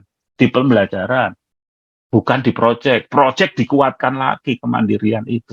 Kan makin kuat proses itu. Ya. Yang ke-8, keterpaduan penilaian pembelajaran. Hati-hati, kita bicara tentang teaching at the right level. Assessment formatif pada awal pembelajaran itu berfungsi untuk memetakan ketertarikan, memetakan kekuatan, kesiapan belajar, memetakan kompetensi yang telah dicapai. Ya, hasilnya digunakan untuk merencanakan pembelajaran terdiferensiasi. Itu tadi. Sehingga kalau ibu menulis tidak dilaksanakan, maka pelaksanaannya nol. Siapa yang memantau pelaksanaan ini?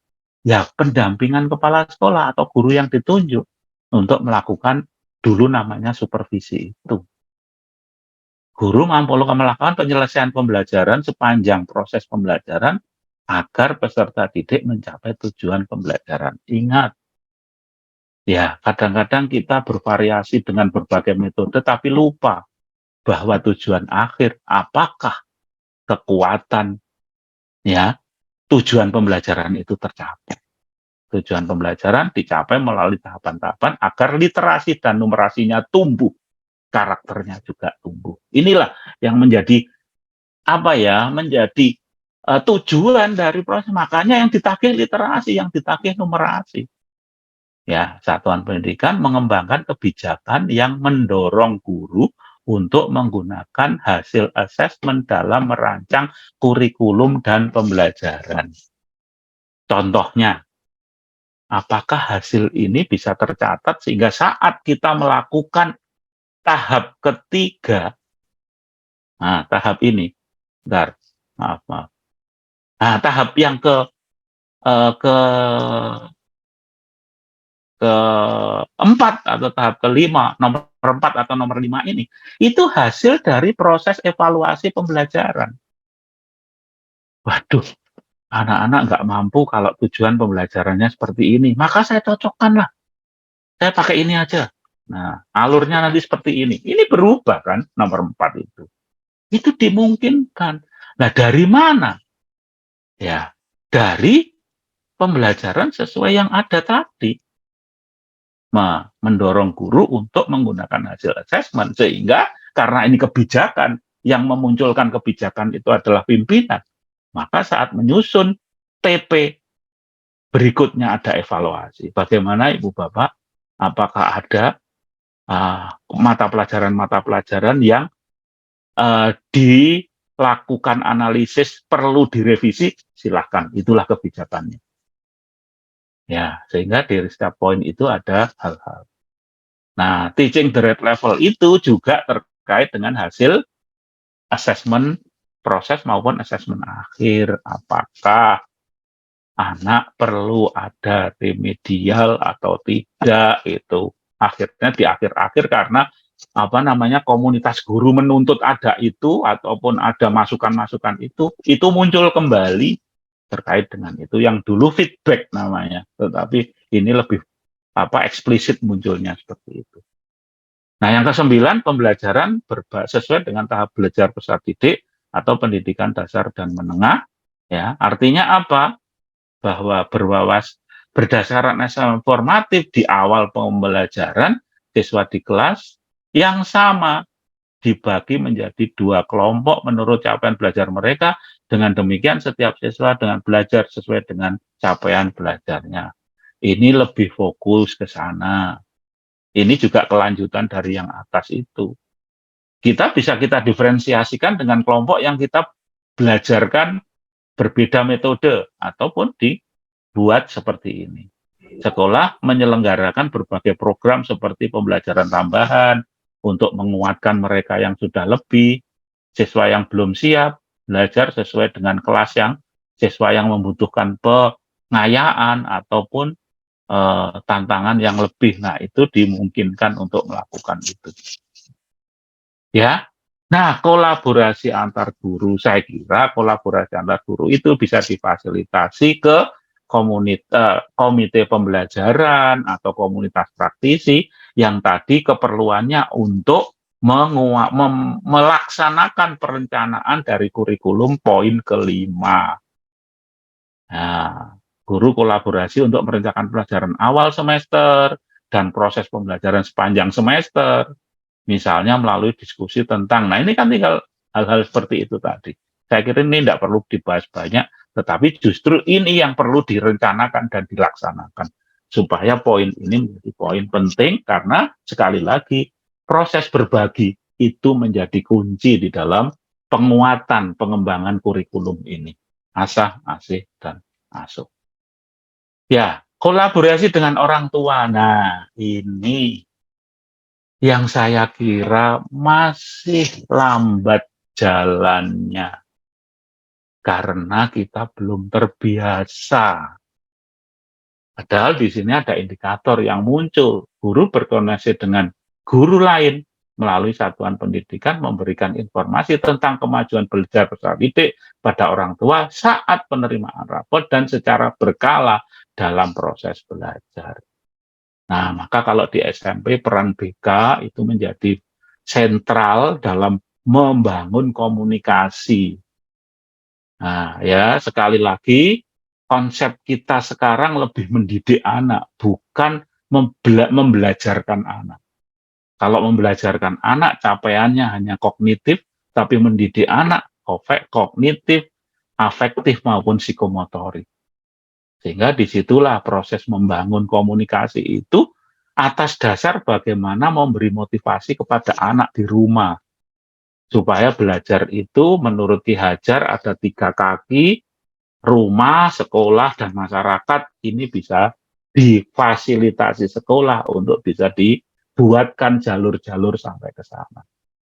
Ada saluran komunikasi yang berkala untuk orang tua untuk memberikan umpan balik terhadap kurikulum dan pembelajar, terutama pembelajarannya di saat-saat tertentu terhadap kurikulumnya.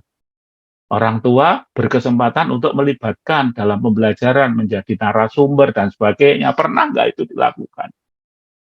Komunikasi melibatkan 3 pihak, yaitu guru, orang tua, ya, untuk mendiskusikan tahapan-tahapan belajar tindak lanjut yang perlu dilakukan untuk mendukung proses belajar siswa. Jadi di sini kita bisa melihat apa sebetulnya menjadi kelebihan anak, yang menjadi potensi yang masih bisa dikembangkan. Maka di sini ada diskusi-diskusi itu. Yang berikutnya, ya, kolaborasi dengan masyarakat. Ini juga ada indikatornya. Melibatkan masyarakat untuk apa? Melibatkan industri kalau di SMK. Tapi di SMP pun bisa melibatkan komunitas-komunitas yang ada di sekitarnya. Untuk apa? Sekali lagi, mendidik itu nggak bisa sekolah sendiri. Tetapi bagaimana pendidikan itu berbasis pada kondisi sosial budaya yang ada di sekitarnya. Nah, sehingga di awal kondisi sosial budaya itu dijadikan dasar atau platform untuk menyusun sebuah kurikulum dan proses pembelajaran, sementara hasil pembelajaran berdampak karena lulusannya mampu meningkatkan kondisi sosial budaya yang ada di sekitarnya. Ini bagaimana membangun teori itu menjadi sebuah kenyataan di lapangan melalui proses pendidikan ini yang terpenting di dalam kurikulum. Yang terakhir, refleksi, evaluasi, peningkatan kualitas implementasi kurikulum. Nah, ini bagian dari yang nomor 5 tadi. Di akhir tahun kita coba lakukan refleksi. Siapa? Ya, dengan berbagai pihak. Dan di situ bisa dimunculkan beberapa komponen yang ingin dilakukan. Nah, sampai di sini refleksi kita indikatornya seperti itu. Silahkan kalau ada pertanyaan terkait dengan ini. Oh, silahkan.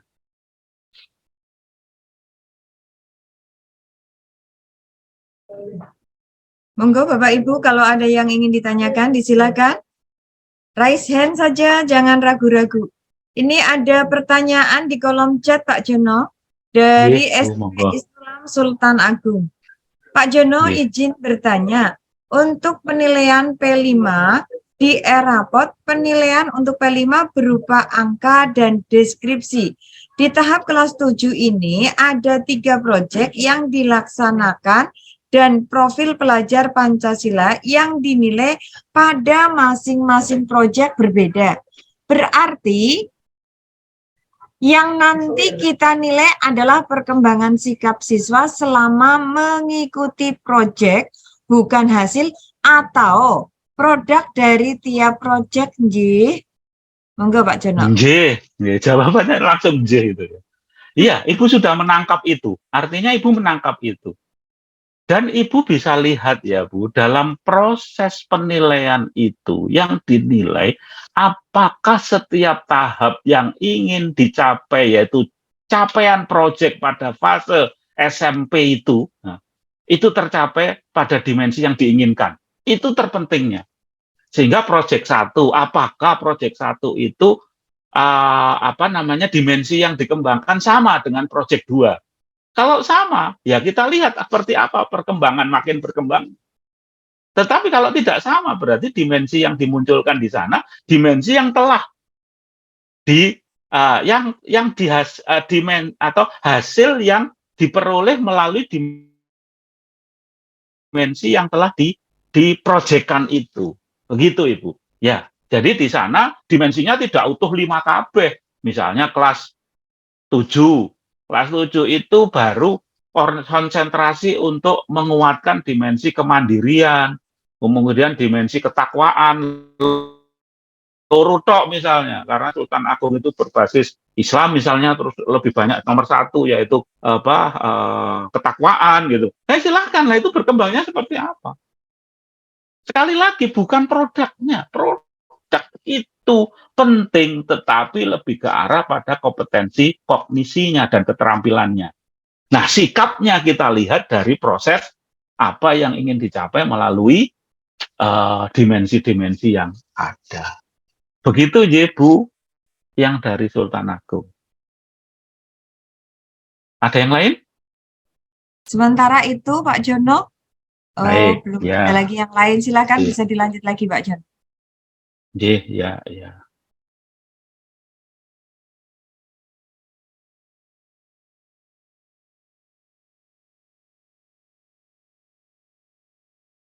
Baik, Ibu Bapak, selanjutnya ini sudah saya ingin memberikan satu tambahan referensi. Jadi bagaimana sih merefleksikan sebuah aktivitas itu, kegiatan itu, gitu ya.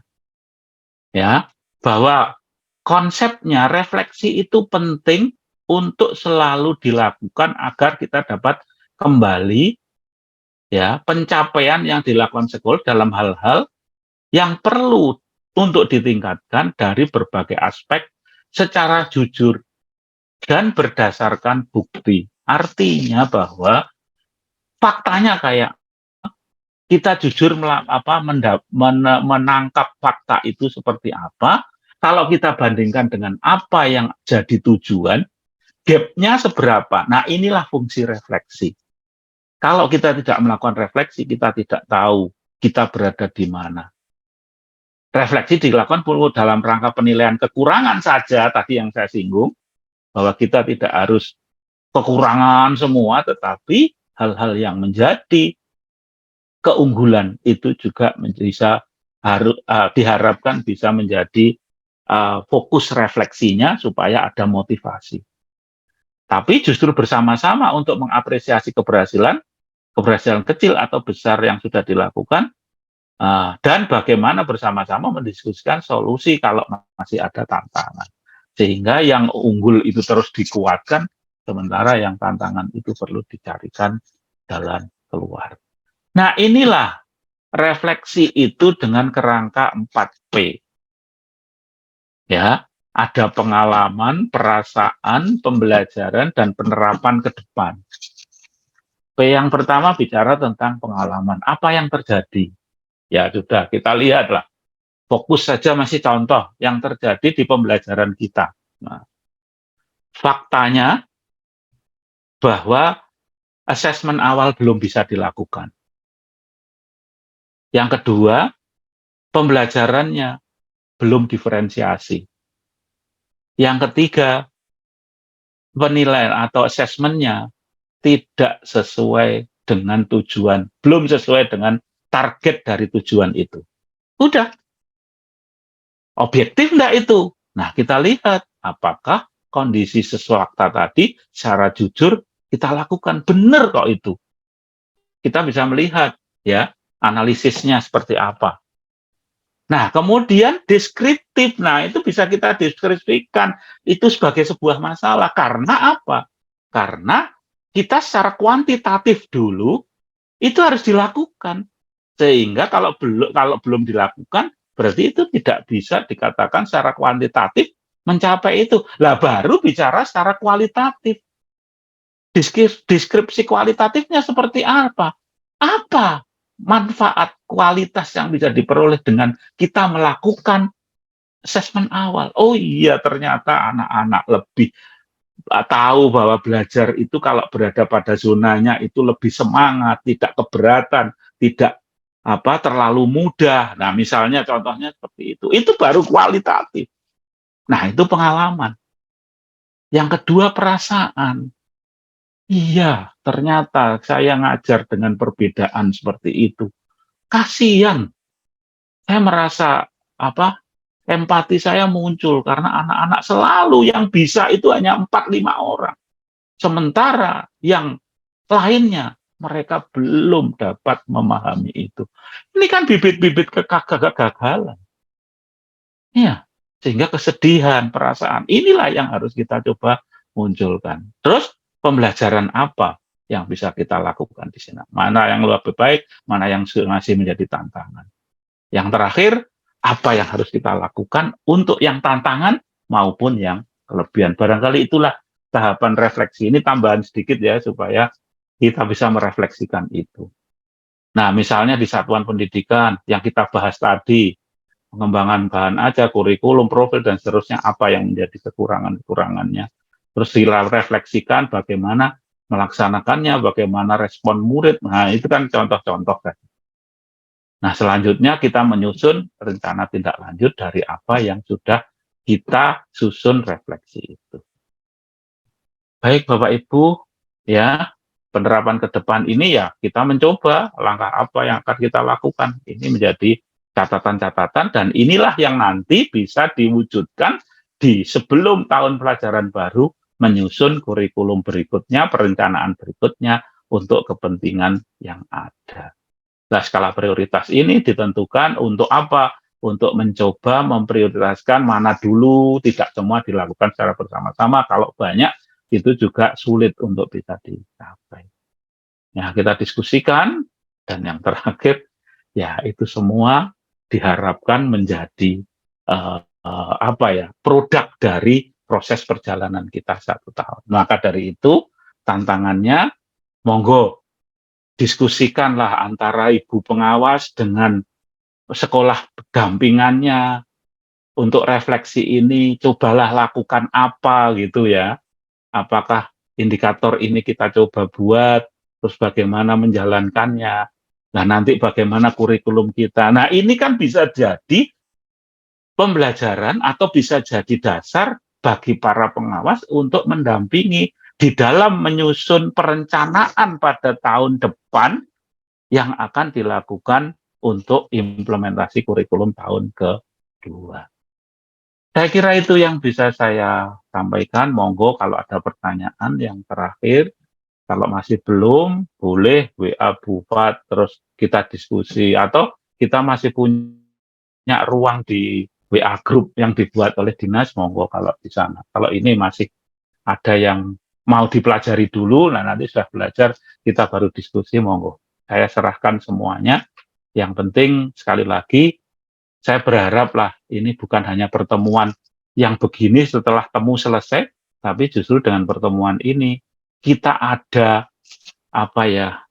nilai tambah yang bisa menjadikan implementasi kurikulum kita yang mandiri ini, paling tidak ada langkah-langkah yang bisa kita lakukan dan target-target yang bisa kita munculkan. Nah, ibu-ibu, mohon maaf bila di sana sini masih ada kekurangan, tapi saya tunggu dulu kalau ada pertanyaan, tapi kalau tidak ada pertanyaan, saya akhiri. Assalamualaikum warahmatullahi wabarakatuh. Waalaikumsalam warahmatullahi wabarakatuh. Terima kasih sekali Pak Jono, materinya yang luar biasa untuk refleksi IKM untuk jenjang SMP pada pagi hari ini. Bapak Ibu yang kami hormati, kami persilahkan lagi Bapak Ibu yang ingin konfirmasi ataupun bertanya terkait dengan apa yang telah dipaparkan oleh Pak Jono. Disilahkan Bapak Ibu, kami tunggu sesaat lagi sambil menunggu yang bertanya. Ini Pak Jono, ada yang minta materinya Pak Jono. Ya, materinya untuk bisa. Bu, insya Allah nanti segera saya share. Saya share ke Bufat aja ya. Boleh. Tidak apa-apa. Nanti saya aturkan. Siap. Sambil menunggu bagi Bapak Ibu yang mau bertanya, kami informasikan bahwa di kolom chat sudah kami tambahkan terkait dengan naskah deklarasi sekolah ramah anak. Kami mohon semua satuan pendidikan yang sudah sekolah ramah anak, kami memohon untuk memasang, menempel, ataupun menempatkan naskah deklarasi ini di sudut-sudut strategis untuk bisa dibaca oleh Bapak Ibu guru dan anak-anak semuanya. Kemudian bagi Bapak Ibu kepala sekolah yang di satuan pendidikannya, di sekolahnya itu belum memasang plang papan nama SRA, kami mohon untuk segera pasang papan nama SRA sebagaimana yang ada di dalam Juknis. Itu informasi tambahan dari kami, Bapak Ibu. Kami mohon bantuan Bapak Ibu pengawas untuk sambil mendampingi Bapak Ibu di Satuan Pendidikan terkait dengan Sekolah Ramah Anak karena ini sudah akan penilaian Kota Layak Anak. Dan kami mohon juga Bapak Ibu yang sudah ada dokumen-dokumen terkait dengan data dukung KLA, kami mohon segera unggah di link yang sudah kami share beberapa waktu yang lalu, karena akan segera kita unggah di penilaian KLA Kota Semarang. Ngoten Bapak Ibu, tambahan informasi dari saya. Kemudian ini, sampai saat ini belum ada pertanyaan lagi Pak Jono. Berarti memang mungkin sudah sangat jelas apa yang dipaparkan oleh Pak Jono pada hari ini. Namun tidak menutup kemungkinan Bapak Ibu seiring berjalannya waktu ada ingin yang dikonfirmasi, bisa konfirmasi ke kami, bisa konfirmasi ke Pak Jono, bisa konfirmasi ke Bapak Ibu pengawas. Yang jelas Bapak Ibu jika mengalami kesulitan ataupun kendala dalam mengimplementasikan kurikulum merdeka ini, Bapak Ibu jangan menyimpan sendiri. Bapak Ibu masih ada kami, masih ada pengawas, masih ada Pak Jono. Yang jelas itu Bapak Ibu semuanya, jadi jangan berkecil hati, kami setia mendampingi Bapak Ibu semuanya. Bapak Ibu yang kami hormati, kalau tidak ada yang bertanya lagi, berarti acara sampai di sini selesai nih Pak Jono ya, tadi sudah ditutup. Kami mohon closing statement-nya dari Pak Jono walaupun tadi sudah ditutup. Silahkan closing statement dari Pak Jono. Baik, nggih. Assalamualaikum warahmatullahi wabarakatuh. Ibu-ibu memang, bapak-bapak, sekali lagi bahwa kurikulum ini adalah, sekali lagi tidak ada kurikulum yang terbaik itu. Kurikulum baik ya pada masanya. Itu evaluasinya juga bisa dilihat apakah kesuksesan bisa muncul atau tidak. Sehingga sekali lagi bahwa kita selalu menangkap bahwa yang abadi itu ya perubahan itu. Maka jangan resisten dengan perubahan, karena perubahan itu membawa kita selalu dinamis. Dan kurikulum ini orientasinya lebih ke arah belajar bersama. Untuk itu keterpaduan ya antara Dinas Pendidikan, Bufat dalam hal ini yang cukup aktif, yang cukup memberi fasilitas terhadap belajar bersama-sama sangat-sangat bagus, artinya sangat diberikan seluas-luasnya lah keperluan itu. Terus pengawas juga mendampinginya dengan sangat hati-hati dan sabar gitu. Maka ya saya sih optimis kalau Semarang bisa menjalankan ini, tidak hanya di depan mengatakan bahwa kita akan implementasi bersama, tapi tanggung jawab itu dilakukan oleh Dinas Pendidikan, pengawas, dan tentu Bapak-Bapak Ibu sekalian, semoga yang awalnya ragu-ragu sekarang makin lebih mantap gitu, karena Bapak Ibu berada di kurikulum manapun tetap orientasinya ingin dilarikan ke sini.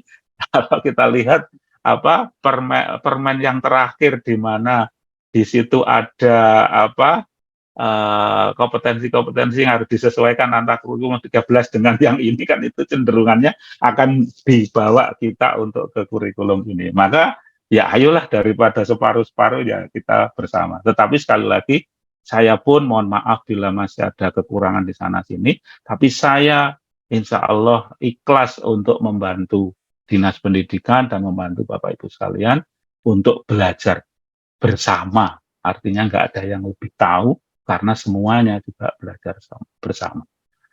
Terima kasih, selamat bekerja, selamat belajar. Semoga hasil yang diharapkan sesuai dengan apa yang menjadi keinginan dan harapan Ibu Bapak semua. Matur nuwun, assalamualaikum warahmatullahi wabarakatuh. Waalaikumsalam warahmatullahi wabarakatuh. Terima kasih sekali Pak Jono terkait dengan sharingnya pada hari ini. Mudah-mudahan bermanfaat untuk pendidikan Kota Semarang, wabil khusus untuk jenjang SMP. Di sini Bapak Ibu guru dan kepala sekolah, terutama pengawasnya, semangatnya luar biasa Pak Jono untuk berupaya mengimplementasikan kurikulum merdeka sebagaimana mestinya.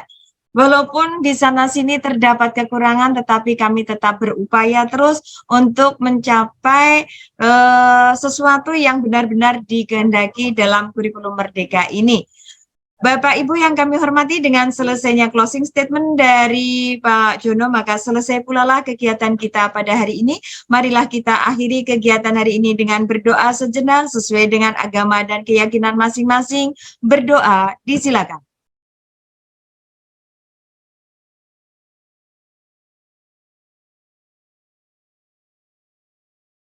Berdoa selesai. Kami atas nama Dinas Pendidikan Kota Semarang mengucapkan banyak terima kasih terutama pada Pak Jono atas ilmunya pada hari ini dan hari-hari sebelum dan yang akan datang. Kami ucapkan terima kasih pada Bapak Ibu peserta yang setia mengikuti kegiatan ini dari awal sampai akhir, baik itu pengawas, kepala sekolah maupun Bapak Ibu guru yang berkenan hadir di sini. Kami hanya mengucapkan banyak terima kasih. Kemudian kami mengucapkan permohonan maaf yang sebesar-besarnya apabila dalam penyelenggaraan kegiatan ini terdapat kekurangan di sana-sini. Kami mohon maaf atas segala salah dan hilaf. Akhir kata, billahi taufiq wal hidayah. Wassalamualaikum warahmatullahi wabarakatuh. Waalaikumsalam warahmatullahi wabarakatuh. Matur nuwun Pak Jono. Sami-sami Bu. Mohon Pak Jono. Semangat Ji, semangat keras. Matur nuwun, sehat selalu Pak Jono. Sami-sami, amin. Ji, amin. Sehat selalu Pak. Nuwun Pak Jono. Sami-sami Bu Bapak. Ji, sami-sami. Jono dapat doa dari mana-mana. Amin.